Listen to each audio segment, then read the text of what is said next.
Are you feeling stuck in your e-commerce journey? In today's video, I'm going to be showing you my exact process, my exact blueprint that I follow and my team follows, from sourcing products to getting samples and all the way to selling, listing it and scaling it. I remember struggling so much when I just got started selling on Takealot. You end up making decisions by guessing or just by trusting your gut and with your emotions instead of having a process to follow.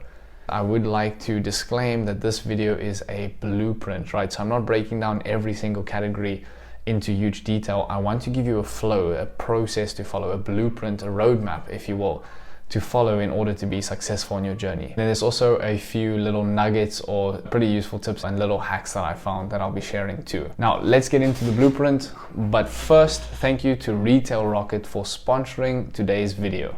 More on them later. This is the 10x blueprint. Number one is find it. This is obviously talking about the product research and development. So what I would do is I would use some apps. Otherwise you can do this for free. I've got another video which I'll probably link up here as well, to find and research some good solid product ideas. This is also the section that I would spend a big chunk of my time, because I don't want to waste time during the rest of this process. I want to find something that's actually going to work. I've made the mistake many times before.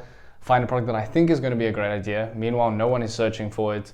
No one is purchasing it. It was just something I thought was cool. Or maybe there's a ton of competition and you never knew. You can use apps like Takealytics, even Gadget as well, basically to research and find what people are searching for. Come up with at least 5 to 10 product ideas. Either look at Google Trends, try find them, research them. Just search on Takealot. See, are there products that have a ton of reviews, good reviews? If you're able to find that, then you know that people will most likely be searching for it and buying it, and that you can find a little bit of a gap in the market with that. Step number 2, if you guessed it, it is to source it. Now over here, you're going to have a few options, right? Sourcing is most likely going to fall into one of two categories. Here on the one side, I would just call this white label. What I mean by white label is anything that you're buying that is going to be unbranded to start. So if you're sourcing anything from China, that's going to be white label. You may be sourcing stuff locally as well. It's going to be white label that you could then look at packaging and branding, but that's just going to be standard, products. Even under this category, you could even say handmade, essentially unbranded. You would have the unbranded, and then the second option over here, you would have branded. And by branded over here, I mean a brand that already exists. It could be yours if you already have an existing company, existing e-commerce, or just brand in general, then it could be branded in that sense. What I'm referring to here is looking at products outside. If you wanted to sell some Nike hoodies, that would be an example of a product that is already branded. In those cases, you're going to be looking at sourcing it from the company directly or through distributors in the area. These are obviously going to have two very different approaches. It's most likely going to be from China just because of the pricing. Maybe you are able to find someone who's hand making the items locally, or you yourself, or you found somewhere local, depending on the category you're selling in, where you're able to buy in bulk for a good price and quantity. If you're doing branded, you're going to want to have some sort of authority, or at least try build some relationship and connection with the brands in order to get them to allow you to sell their goods, or to even think that it's worth it. So in our case, with some products from the United States, we reached out to them. We said that we're selling through XYZ channels in South Africa, and we hope to do the following in the coffee niche. We were able to build some trust with them and build some relationships with them in order to be able to be signed as their sole distributor, meaning that we had to distribute their product across South Africa to other wholesalers. Or you could take on the approach one level down from that, where you just take on the role of a wholesaler, where you can then sell in bulk, and make some money on that, which will also give you enough margin and enough room to be able to sell on Takealot. If anything here stands out to you and you have any specific questions, please let me know in the comments so that I can make a fuller video and expand on that a little bit more. Step 3 over here is to test it. So that is to test it, the little check mark. You're going to want to test it. You're going to want to get a sample. I've skipped this step many times, and that cost me a lot of money because I looked at the pictures. I perhaps looked at 1 or 2 reviews without being able to validate that they were real. Ordered some stock, 20, 30 units, sometimes 50 units. That cost a good few £1,000, and when it got here, it was a bad product. I couldn't really get it returned because it was my own wrongdoing or my own lack of effort put in, so to say. So always try and test it. You just need to know that you're taking a risk if you skip testing it. I would always try and order a single sample. If you're ordering through China, maybe Alibaba, it's basically the only place I'd recommend. We need to stop ordering from Temu, guys. yes, you can make money. And I've tested 1 or 2 products when Temu was first becoming a big thing. But the issue is Temu has become a big thing. So people know those pictures look awfully a lot like China, and they're just gonna go look on Temu and get it for way cheaper than what you can sell it on Takealot. Trust me. If you're ordering from a legit manufacturer, then you're going to need to order some samples. That's going to be expensive, right? To send one piece is almost the same price as sending 10, 20, or even 30 small units. So that's going to work out a little bit expensive over here, but it's worth it in the long run. For every one product, especially in the beginning, for every one product here, let's do a little ratio, I'd reach out to 10 manufacturers, right? So for every product here that you've looked at, and look at getting maybe 3 to 5 at least product ideas, for every one, reach out to at least 5 to 10 manufacturers with the same message, a detailed message, who you are, what you plan to do. You have plans to grow, that you're selling on South Africa's biggest e-commerce platform or marketplace. Some people are just not really going to get back to you. Some manufacturers, some of their English is not so great and it makes it difficult. Some are not willing to negotiate with you, and many times they try to rip you off if they find out that you're English and from South Africa. As an example, I've had prices in China is listed at a certain price and then they're wanting to triple or quadruple the amount just because I've been chatting. And then when I've told them, hey, but your listing says a different price, they say, oh, and then give me that price. I don't want to work with people like that. Same thing, if you're reaching out to brands, you're probably going to need to reach out to quite a few, especially if you don't have too much to back you in business, but it's worth a shot. For every 10 of these, I might only order 1 to 3 samples, right? So from one to 3 of these manufacturers. Again, try and keep costs down, 1 to 3 per product. I did that with all the coffee stuff and you'll be surprised. Some stuff is amazing and some stuff really doesn't work that well. So test it. Now, step number 4 is to stock it. This part is obviously the most expensive. So we really want to spend a lot of time in step 1 through 3, making sure that we're not losing a bunch of money over here and a bunch of time. Now, this is going to be several weeks, right? From sourcing it to stocking it is going to be, I'd presume, at least a month. You can rush it, make it a bit quicker, but it's going to take about 10 days for a sample to ship, 5 to 6 days of negotiating, and a few more days to actually place an order and to order stock. A few tips over here. What I would always do is obviously ask what the minimum order quantity is when you're busy sourcing it and testing it. So in this sort of a range, you can ask for the following, the MOQ, right? Minimum order quantity. If you want to brand it, they will also have most likely a different adjusted minimum order quantity. You can negotiate on 2 things.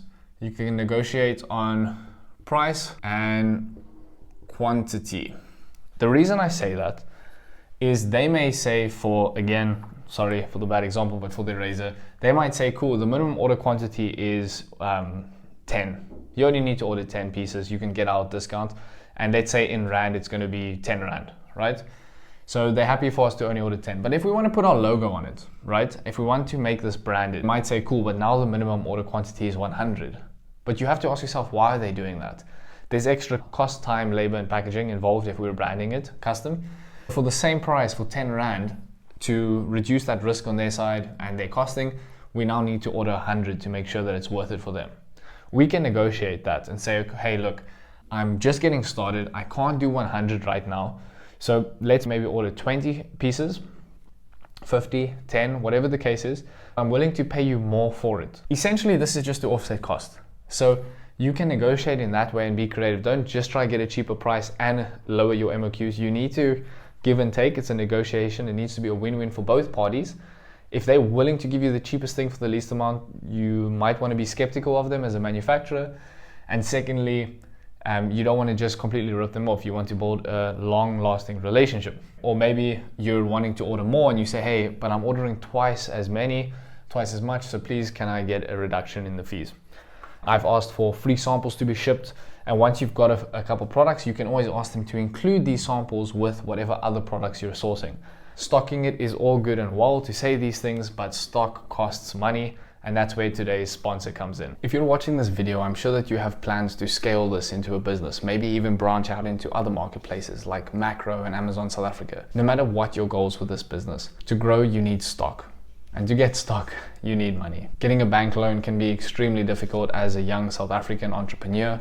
And even if you do get approved, those interest rates can absolutely kill all of your profit margins. Imagine never stressing about restocking again, or actually being able to grab those hot sales and be able to buy your products in a bit more bulk, having a bit more power in your negotiation with your suppliers, knowing that you're always ready for Takealot's next big sale. That's exactly what the sponsor of today's video helps you do. Retail Rocket provides Takealot sellers and marketplace sellers like you and me access to cash without needing to take out a loan. The best part is that with Retail Rocket, you only pay as you sell.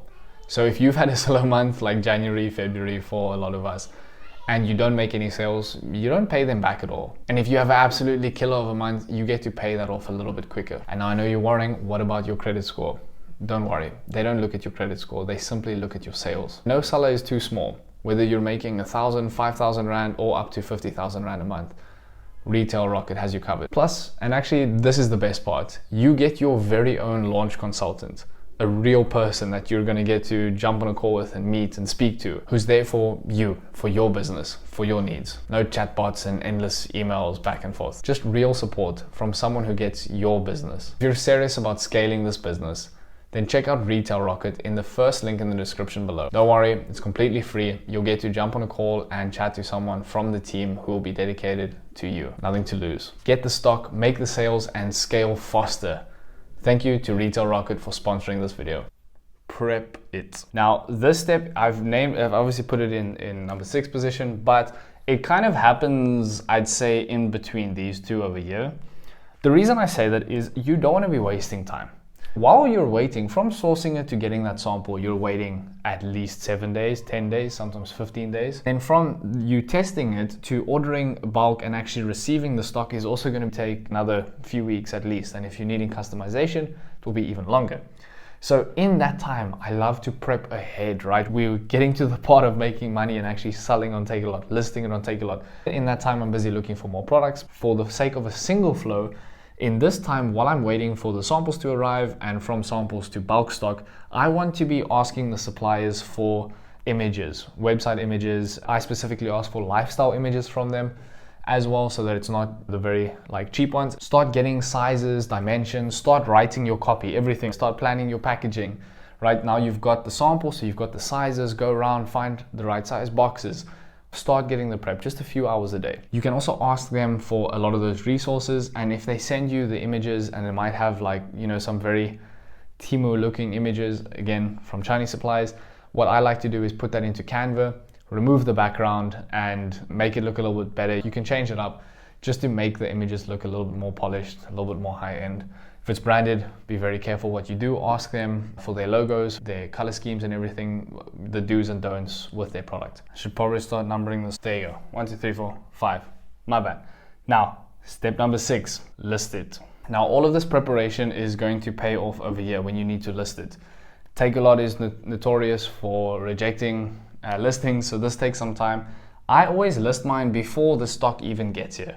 So again, I've written it in order, but you want them to happen at the same time. You want to save time by kind of combining them.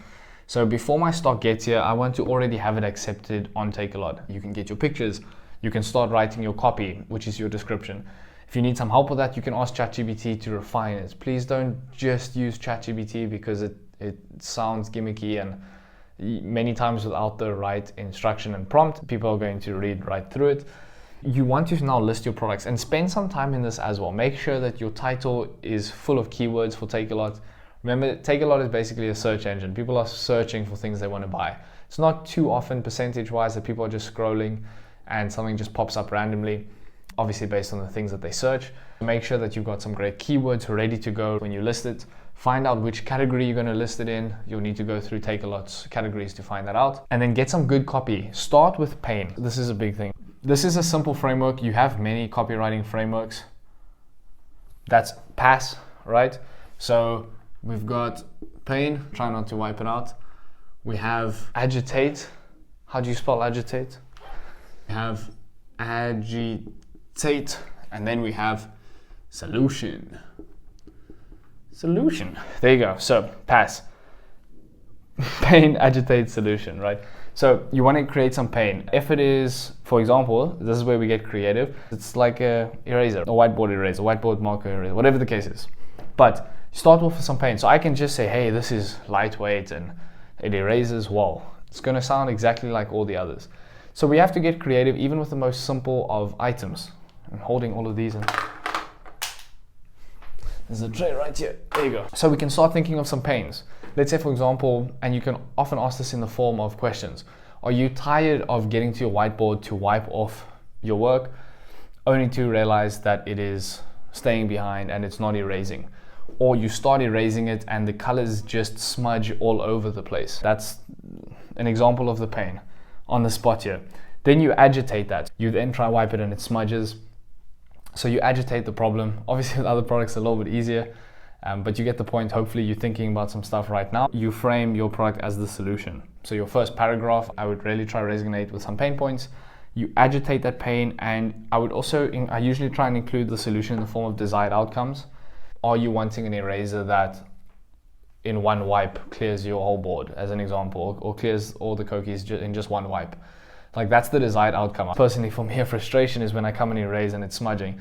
So that's something that I'm always nervous about to make sure that it works. And then you provide the solution. Well, with ours, we've got a microfiber that absorbs all the ink compared to competitors and whatever the example is. Then you provide your product as a solution.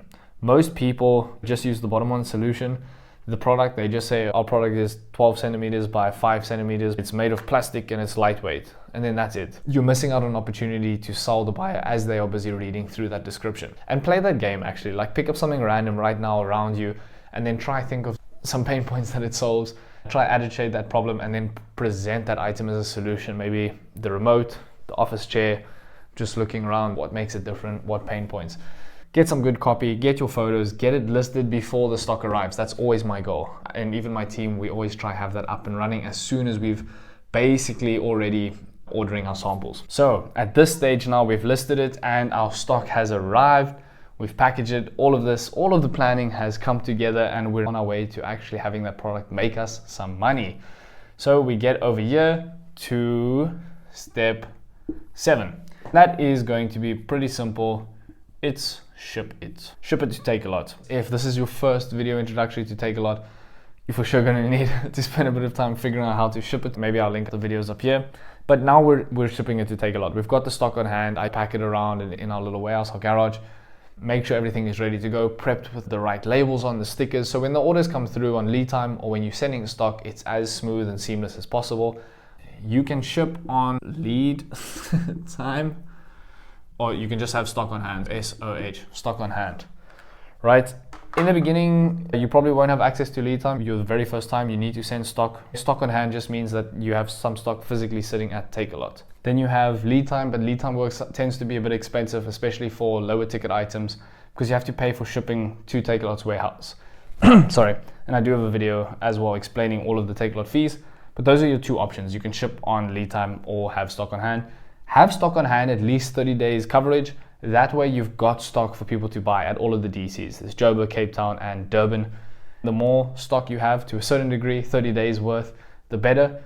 And then lead time, usually for newer items or for higher ticket items, I tend to do that more specifically. Or if I know that I'm about to send some stock, I may as well sell some items on lead time. That's when people buy ahead of time. So you don't have stock at Takealot. Whenever you see it ships out in 5 to 6 working days, that's a lead time order. We actually got to give this one a green circle. Step number 8, and that is sell it. You've worked so hard. It's now time to have that stock sit there, go to bed, wake up in the morning and see the sales notifications. Okay, Takealot doesn't send you them, but you can log in and you'll see them. Same thing, thinking of Shopify. But go ahead and get your first sale. Now, it's very exciting when you make that first sale for each product, but while it's busy selling, start picking up any patterns. So when is it selling? Is it selling closer to the weekend, closer to a holiday? You could have products that are more suited to holidays and specific occasions. So keep an eye out for that as well. With selling it, there's also some hacks. I would always try and encourage reviews. Your first sale is amazing, but your first review is even better. And I'll put 2 exclamation marks on either side. Reviews are crucial. I've always found that my sales trickle in until that first good review.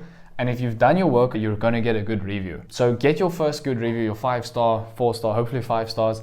And all of a sudden it builds trust and credibility with shoppers. I usually filter out anything 3-star and under, 4-star and under. I filter out, I only want to look at what people have actually bought already and what I have more information. So good copy is going to help with reducing your buyer's risk, the customer's risk, and clicking purchase, add to cart, and actually paying. Good quality images is also going to reduce the customer's risk to purchase. Having a video is going to reduce that greatly because they're going to see it in person. What does it look like in someone's hands? We've all seen the pictures that look amazing, and when you actually get it, it's horrible. So include a video as well. I'm trying to include videos for everything, even if it's just a quick 5-second video showing off it in scale. People want to see it. If we were selling this, let's show it. We've spoken about how good it erases. Let's actually use it and color in a whole bunch and then make one straight line so people can see, wow, mine smudges, look how good that one is. So all of this would have helped you sell it. Reviews is just that cherry on the cake, and for some people it's that last push over the line that they need before they actually purchase. And I'm actually talking about myself. I oftentimes need to read reviews first, and then I look at how long ago they were. Because it's not our own Shopify store, we don't have access to emails to remarket to buyers. But what's helped me a lot in the past is leaving a little nice sticker inside the box, inside the packaging, saying thank you so much for supporting, please leave us a review. That way there's just one little call to action when they're going through, and if they like it, they're quite a bit more likely to leave you a review. The reviews are going to help your sales grow, so don't take this lightly. Try and get reviews, get creative in how you can stir someone on to get you a review. Step number 9, scale it. As you can see, seeds turn into flowers that turn into trees. If you didn't know, now you know, you're welcome. So scale it, right? This is super important. You don't just want to have one product and then you sell it and then that's it, you run out of stock and you buy it. You want to start looking for ways to scale this thing. If you have limited resources in your time and in your pocket, then this is very important to start finding ways to be able to scale this process. Scaling it can come in the form of different things. Outsourcing certain items. In the beginning, maybe it's your friends or family who wants to help you package at night. You can scale it in terms of your productivity. You can obviously scale this in terms of your sales as well. So if you ordered 10 and maybe you can combo this deal. So if I was selling this, let's try add a product and I can add this with a pen or a set of pens for a bargain. And you can start scaling it. So you start increasing the average spend basically. So the basket size, you want to help them add as much to their cart as possible. So if you find a product that is working, start looking for other products that go very close to it that these type of people may be interested in buying. Maybe that's your low ticket item and this big whiteboard is your higher ticket item, etc. Start finding things in different price categories. As your sales start coming in, your reviews start coming in, it will give you a bit more credibility as well, and it will allow you to scale. A big part of this that I'll put is metrics. This is looking at your sales metrics on Takealot. So you have access currently, if I'm not mistaken, to how many people have added it to their wish list and have saved it. You can then consider what's maybe stopping them from putting it into the actual cart and purchasing. Maybe they're waiting till end of the month, etc. So if you're finding 100 people have added it to their cart, try do a quick price drop just for a day, obviously within margin.